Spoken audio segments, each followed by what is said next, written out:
बहन मायावती डॉक्टर उदित राज की तरह न कभी बीजेपी में गई हैं, बल्कि बीजेपी उनके पास आई है, न कभी कांग्रेस में गई है, बल्कि कांग्रेस ही बहन जी के पास आई है। बहन जी ने ऐसा करके समाज के सम्मान और सम्मान को नई ऊंचाइयां दी हैं, जिसके लिए समाज उनका हमेशा आभारी एवं ऋणी रहेगा। डॉक्टर उदित राज कभी बीजेपी में जाते हैं तो कभी कांग्रेस में जाते हैं, कभी इंडियन जस्टिस पार्टी बनाते हैं, कभी अंबेडकर भवन नई दिल्ली पर बौद्ध धर्म स्वीकार करने का नाटक करते हैं और उसके बाद मंदिर में जाकर हिंदू बनकर घंटी बजाते हैं, कभी हमारे महासंघ परिसंघ में आकर हमारे महासंघ परिसंघ के कर्मचारियों के संगठन में आ जाते हैं और कभी अपना नाम रामराज से उदित राज कर देते हैं। परिसंघ द्वारा वित्तीय आरोपों के चलते डॉक्टर उदित राज को परिसंघ के चेयरमैन से लीगल नोटिस देकर होटल कनॉट प्लेस नई दिल्ली में प्रेस वार्ता करके तथा मावलंकर ऑडिटोरियम में परिसंघ की आम सभा बुलाकर वर्ष 2000 में परिसंघ के चेयरमैन के पद से हटाकर परिसंघ से हमेशा के लिए निकाल दिया गया है। बहुजन कैलेंडर पर भारी छूट, सिर्फ 300 रुपए में 10 कैलेंडर की बुकिंग करिए। संपर्क करिए 9711 666 पर। डॉक्टर उदित राज जी का बहन मायावती जी पर लगाया गया आरोप तथ्यहीन और निराधार है। डॉक्टर उदित राज ने कहा कि सर्वोच्च न्यायालय के प्रमोशन में रिजर्वेशन के खिलाफ दिए गए निर्णय के अनुसार बहन जी की सरकार ने 1.5 लाख कर्मचारियों का डिमोशन किया, जो सरासर झूठ है, गलत है, बेबुनियाद है। उत्तर प्रदेश के अंदर बहन मायावती जी की सरकार का कार्यकाल 13 मई 2007 से लेकर 15 मार्च 2012 तक रहा और सुप्रीम कोर्ट द्वारा अधिकारियों के डिमोशन का आदेश दिनांक 27 अप्रैल 2012 को जारी किया गया, जिसके आधार पर अखिलेश सरकार द्वारा 8 मई 2012 को SC, ST, OBC अधिकारियों के डिमोशन का आदेश जारी किया गया। बहन मायावती जी का इस आदेश से कोई लेना देना नहीं है। इसके लिए PDA की चर्चा करते हुए श्री अखिलेश यादव तथा समाजवादी पार्टी द्वारा कई बार सार्वजनिक रूप से इस विषय में माफी भी मांगी गई है। अतः डॉक्टर उदित राज का यह आरोप सरासर निराधार एवं झूठा है। कांग्रेस सरकार द्वारा वर्ष 1975 में 20 सूत्रीय कार्यक्रम के तहत अनुसूचित जाति जनजाति समाज के लोगों के लिए उत्तर प्रदेश में जमीन के पट्टे आवंटित किए गए थे। उत्तर प्रदेश में वर्ष 1975 से 1989 तक कांग्रेस की राज्य सरकार रही, लेकिन ये पट्टे कांग्रेसी माफियों ने कब्जे में ले लिए। वर्ष 2007 में बहन मायावती जी की सरकार आने के बाद, मुख्यमंत्री बनने के बाद अनुसूचित जाति जनजाति समाज के लोगों को इन पट्टों का व्यवहारिकता में कब्जा दिलाया गया। बहन मायावती जी परम पूज्य बाबा साहब डॉक्टर भीमराव अम्बेडकर जी एवं मान्यवर काशीराम जी की सच्ची अनुयायी हैं। बहन मायावती जी ने समाज के लोगों को सम्मान एवं स्वाभिमान से जीने का देश के अंदर वातावरण पैदा किया है। बहन मायावती जी ने अपने कार्यकाल में उत्तर प्रदेश के मुख्यमंत्री के रूप में समाज के हर व्यक्ति को न्याय दिया है। बहन मायावती जी ने अपने कार्यकाल में उत्तर प्रदेश के मुख्यमंत्री के रूप में सभी महापुरुषों का सम्मान देते हुए उनके नाम पर ऐतिहासिक धरोहर बनाई है, जिसमें लखनऊ का अम्बेडकर पार्क तथा नोएडा का राष्ट्रीय दलित प्रेरणा केंद्र आदि शामिल है। बहन मायावती जी ने अपने कार्यकाल में उत्तर प्रदेश के मुख्यमंत्री रहते हुए समाज के बच्चों को शिक्षित बनाने के लिए नोएडा के अंदर अंतर्राष्ट्रीय स्तर की गौतम बुद्धा यूनिवर्सिटी, अनेकों इंटर कॉलेज, शैक्षणिक संस्थानों की स्थापना करके समाज को शैक्षिक रूप से मजबूत बनाने का कार्य किया है। बहन मायावती डॉक्टर उदित राज की तरह न कभी बीजेपी में गई हैं, बल्कि बीजेपी उनके पास आई है, न कभी कांग्रेस में गई है, बल्कि कांग्रेस ही बहन जी के पास आई है।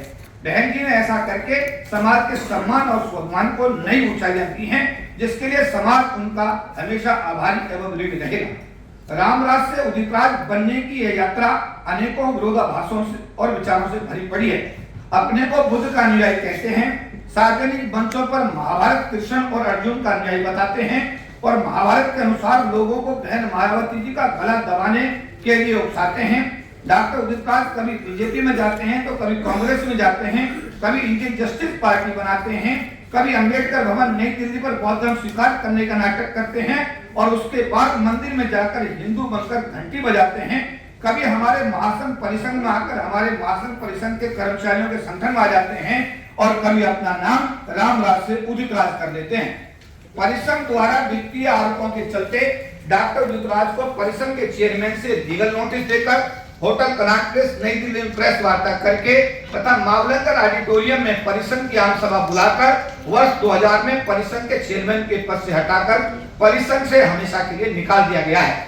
ऐसे व्यक्ति द्वारा हमारे समाज की महान नेता सुश्री मायावती जी पर दुर्भावनापूर्ण झूठे आरोप लगाकर उनकी छवि को डॉक्टर उदित राज द्वारा बदनाम करने की जो साजिश की गई है उसकी महासंघ घोर निंदा और भर्त्सना करता है तथा कांग्रेस पार्टी से ऐसे व्यक्ति जिसका अपना कोई जनाधार ना हो, जिसकी मानसिक दशा इतनी कुंठित हो कि वह कुछ भी बोल रहा है, ऐसे व्यक्ति को तत्काल प्रभाव से कांग्रेस पार्टी से निष्कासित करने की महासंघ मांग करता है। सुप्रीम कोर्ट द्वारा जारी आरक्षण के वर्गीकरण के समय हमारे समाज उसके विरोध में सड़क पर आंदोलन कर रहा था, भारत बंद कर रहा था, पूरा बीएसपी इसका विरोध में आंदोलन कर रही थी। लेकिन कांग्रेस के दो मुख्यमंत्री तेलंगाना और कर्नाटक इस आदेश को अपने राज्यों में सबसे पहले लागू करके अमली जामा पहना रहे थे। डॉक्टर उदित राज को सलाह दी जाती है कि अगर गला ही किसी का घोटना वो जरूरी समझते हैं तो सबसे पहले अपनी कांग्रेस पार्टी के इन दोनों मुख्यमंत्री के विषय में अपनी मर्दानी दिखाकर समाज को एक मैसेज दें। हालांकि आरक्षण के वर्गीकरण के समय इस आंदोलन से डॉक्टर उदित राज बिल्कुल पूरी तरह गायब थे।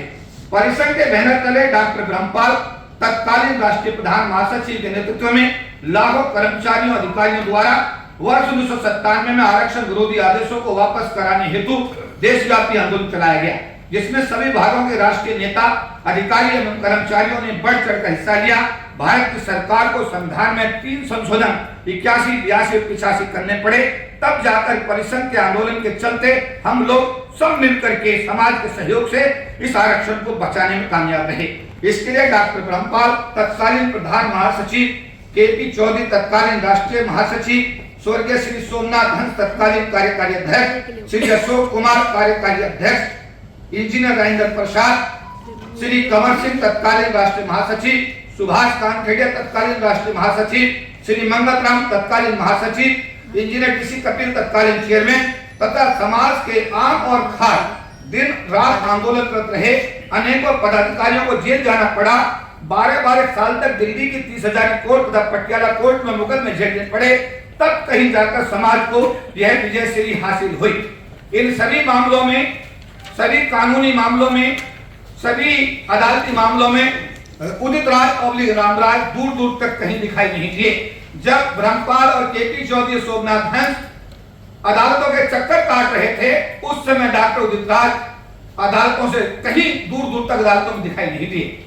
रायबरेली में कांग्रेस के वरिष्ठ नेता श्री राहुल गांधी ने बयान दिया कि अगर मायावती जी हमारे साथ गठबंधन में होती तो बीजेपी की सरकार नहीं बनती। क्या ये राहुल गांधी जी का बयान डॉक्टर उदित राज के बयान का समर्थन करता है? साथ साथ समाज कांग्रेस से पूछता है कि जब बीएसपी ने मध्य प्रदेश सरकार, राजस्थान सरकार और महाराष्ट्र सरकार को अपने विधायकों का समर्थन देके इन राज्यों में कांग्रेस की सरकार बनाई, तो कांग्रेस द्वारा बीएसपी के विधायकों को तोड़कर कांग्रेस में मिलाने का षड्यंत्र क्यों किया गया? क्या इन परिस्थितियों में भी कांग्रेस को बीएसपी का समर्थन हासिल करने का नैतिक अधिकार है?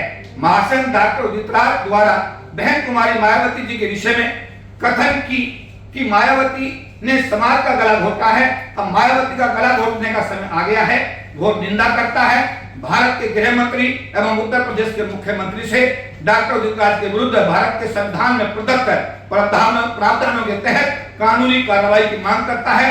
साथ साथ ऐसे व्यक्ति को कांग्रेस पार्टी से तत्काल प्रभाव से निष्कासित करने की मांग करता है।